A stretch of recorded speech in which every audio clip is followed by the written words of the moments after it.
Assalamualaikum warahmatullahi wabarakatuh. Saya bersama Mahdi Qorihi dari kelas manajemen 6A. Saya mau mempresentasikan hasil kelompok kami yang berjudul Kepemimpinan dan Pengambilan Keputusan. Anggota kelompok 2, yang pertama Ahmad Irfan, yang kedua Ahmad Madani, yang ketiga Andriani Listia Ahmad, yang keempat saya sendiri, yang kelima Dede Suryadi, yang keenam Desi Nudia, yang ketujuh Diana Kusuma Astuti. Pengertian pemimpin. Pemimpin merupakan salah satu intisari manajemen, sumber daya pokok dan titik sentral dari setiap aktivitas yang terjadi dalam suatu perusahaan. Bisa juga disebut manajer. Tugas-tugas manajer: 1. Pengambilan keputusan, perencanaan, pengorganisasian, pengarahan, pengendalian, penilaian, dan pelaporan. 2.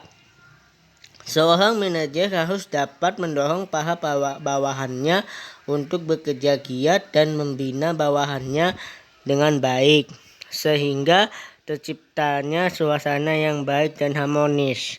Yang ketiga, manajer harus berusaha memenuhi kebutuhan bawahannya supaya loyalitas dan partisipasinya meningkat. Fungsi manajer adalah sebagai pelaksana yang menyelesaikan urusan melalui orang lain. Mereka mengambil keputusan, mengalokasikan sumber daya, dan mengarahkan kegiatan dari orang-orang lain dalam mencapai tujuan.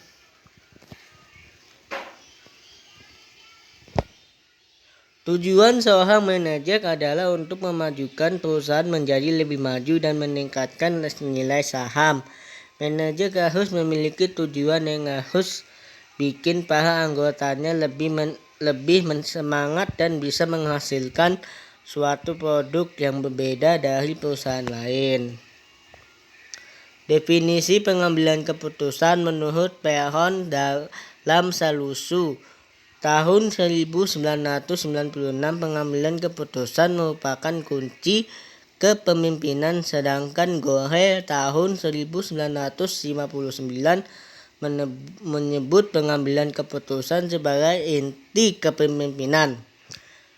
Menurut Si Agian tahun 2004, pengambilan keputusan adalah suatu pendekatan yang sistematis terhadap suatu masalah yang dihadapi.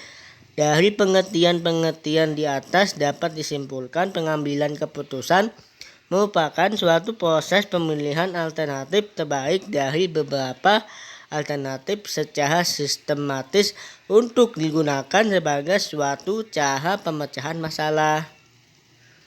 Tahapan pengambilan keputusan. Penemuan masalah merupakan tahap di mana masalah harus diidentifikasikan dengan jelas, sehingga perbedaan antara masalah dan bukan masalah (hambatan atau isu) menjadi jelas. Pemecahan masalah. Tahap ini merupakan tahap di mana masalah yang sudah ada atau sudah jelas itu kemudian diselesaikan dengan langkah-langkah sebagai berikut. 1. Identifikasi pemecahan masalah. 2. Menganalisis. 3. Pembuatan alat. 4. Pemilihan model pengambilan keputusan. Pengambilan keputusan. Keputusan yang diambil adalah berdasarkan pada keadaan lingkungan atau kondisi yang ada seperti kondisi pasti, kondisi risiko, kondisi tidak pasti, dan kondisi konflik. Fungsi pengambilan keputusan.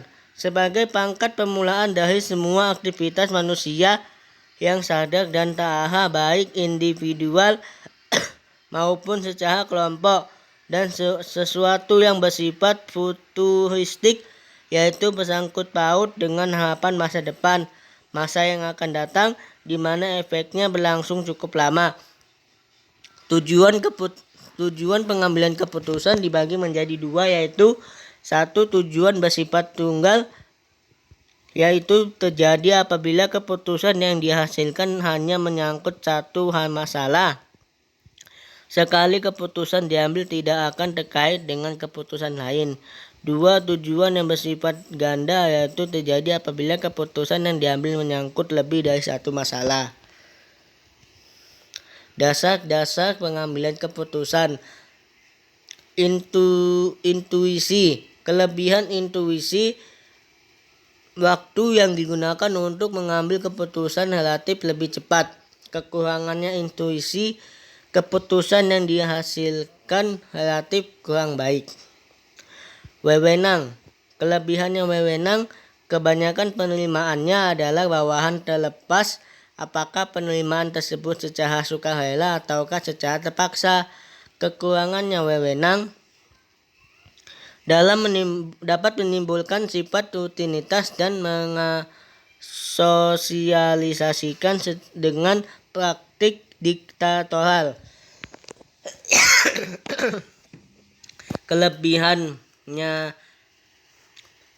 pengalaman. Pengambilan keputusan berdasarkan pengalaman memiliki manfaat bagi pengetahuan praktis. Fakta. Pengambilan keputusan berdasarkan fakta dapat memberikan keputusan yang sehat, solid, dan baik. Rasional. Keputusan yang diambil bersifat objektif, transparan, dan konsisten. Faktor-faktor yang mempengaruhi pengambilan keputusan. 1. Posisi. 2. Masalah. 3. Situasi. 4. Kondisi. 5. Tujuan. Model pengambilan keputusan. Model pengambilan keputusan adalah patron yang mengandung unsur yang bersifat sederhanakan yang dapat dicontoh. Jenis-jenisnya. 1. Model kuantitatif. 2. Model kualitatif. 3. Model probabilitas.